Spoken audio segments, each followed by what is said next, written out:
Hey guys, this is a quick review of the CR2032 that I got on Amazon.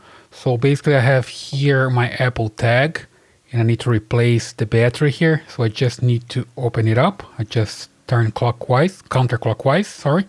And I open it up. And here I have the CR2032. That's the one I'm going to replace, right? So I just remove it from here. There we go. And then I need to put the new one, right? Let me just open it up here.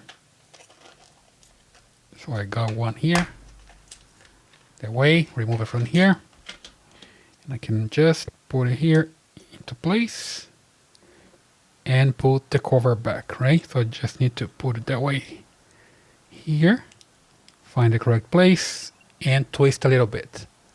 I can just hear the sound that's working. So I twist a little bit here, and I'm good to go, okay? So every time I need to replace the tags, for example, the battery for the tags, I just get one of this and works pretty fine, right? So I highly recommend this one.